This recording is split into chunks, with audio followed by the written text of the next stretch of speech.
Hi అండి. ఈరోజు chicken biryani చేద్దాము. చికెన్ బిర్యానీని ఫస్ట్ చికెన్ పీసెస్ బాగా వాష్ చేసి మ్యారినేట్ చేసుకోవాలి. దానికోసం ఉప్పు, పసుపు, కారం, ధనియాల పొడి, గరం మసాలా, బిర్యానీ మసాలా వేసి ఫస్ట్ కలుపుకోవాలి. తర్వాత కొంచెం ఆయిల్ వేసి అల్లం వెల్లుల్లి పేస్ట్ వేసి మళ్ళీ కలపాలి. తర్వాత కొంచెం పెరుగు యాడ్ చేయాలి. తర్వాత మొత్తం కలిపేశాక దాంట్లో మనం పుదీనా, కొత్తిమీర వేసి మ్యారినేట్ చేసేసి కొంచెంసేపు ఫ్రిడ్జ్లో పెట్టుకోవాలి. పీసెస్కి అన్నీ బాగా మ్యారినేట్ అవ్వాలి. చికెన్ మ్యారినేట్ అయ్యేలోపు మనం రైస్ కడుక్కొని పెట్టుకుందాము. మీకు ఎన్ని గ్లాసెస్ ఆఫ్ రైస్ కావాలంటే అన్ని గ్లాసెస్ ఆఫ్ రైస్ కడుక్కొని పెట్టుకోవచ్చు.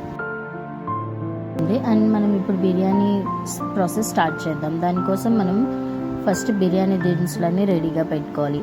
ఒక బౌల్ పెట్టుకొని అందులో నెయ్యి వేసుకొని ఒక 3 టేబుల్ స్పూన్ ఘీ వేసుకొని అందులో బిర్యానీ మసాలాలు యాడ్ చేసుకోవాలి.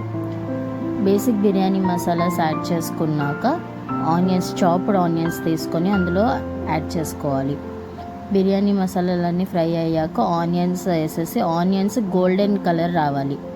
ఆ గోల్డెన్ కలర్ ఆనియన్స్ వచ్చాక అందులో కొంచెం పచ్చిమిర్చి యాడ్ చేయాలి. అల్లం వెల్లుల్లి పేస్ట్ ఒక 2 టేబుల్ స్పూన్స్ యాడ్ చేసుకోవాలి.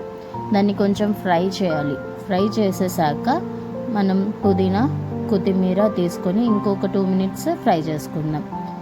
అండ్ ఇందులోకి మనం నెక్స్ట్ కర్డ్ యాడ్ చేసుకోవాలి. ఎందుకంటే కర్డ్ వల్ల మనకి ఇందులో టేస్ట్ వస్తుంది. కర్డ్ యాడ్ చేసుకొని ఒక 2 మినిట్స్ ఫ్రై చేసేసుకుందాం.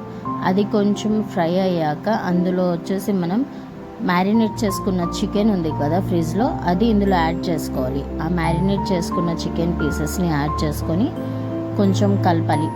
పీసెస్ డిస్టర్బ్ అవ్వకుండా కలపాలి. సో కలిపేశాక అండ్ అందులో మనం కావాలనుకుంటే ఫ్రై చేసిన ఆనియన్స్ యాడ్ చేసుకోవచ్చు. టమాటా యాడ్ చేయాల్సి వస్తుంది. యాడ్ చేసేసి కొంచెంసేపు మగ్గనివ్వాలి. ఆ చికెన్లో వాటర్ మొత్తం బయటికి వచ్చే వరకు బాయిల్ అవ్వనివ్వాలి. చికెన్లో వాటర్ బాయిల్ అయ్యాక మనము 1 గ్లాస్ రైస్కి 1.5 గ్లాస్ వాటర్ తీసుకోవాలి. సో నేను ఇక్కడ 3 గ్లాసెస్ రైస్ తీసుకున్నాను కాబట్టి 4.5 గ్లాస్ వాటర్ తీసుకున్నాక అందులో వాటర్ పోసేసి వాటర్ బాయిల్ అయ్యేటప్పుడు గరం మసాలా, బిర్యానీ మసాలా, మనకు కావాల్సినంత ఉప్పు వేసుకొని టేస్ట్ చేయాలి ఉప్పు సరిపోయిందా లేదని. అండ్ ఇంకొక 5 to 10 మినిట్స్ పీసెస్ మగ్గనిచ్చాక రైస్ యాడ్ చేసుకోవాలి. రైస్లో మనం వేసుకునేటప్పుడు ఎటువంటి వాటర్ ఉండకూడదు. ఎందుకంటే వాటర్ ఎక్కువ ఉంటే మెత్తగా అయిపోతుంది అన్నం. మనం వేసుకున్న వాటర్ క్వాంటిటీకి ఆ రైస్ సరిపోద్ది. కొంచెం సేపు రైస్ మగ్గాక పైన పుదీనా, కొత్తిమీర, ఫ్రై చేసుకున్న ఆనియన్ అండ్ జీడిపప్పు వేసేసుకొని ఘీ వేసి మగ్గనివ్వాలి. మనం కుక్ చేసే బౌల్ మీద ఇంకొక బౌల్లో వాటర్ పెట్టుకొని మగ్గనిస్తే లోపల ఉన్న రైస్ చాలా బాగా కుక్ అవుతుంది. సో మన బిర్యానీ రెడీ.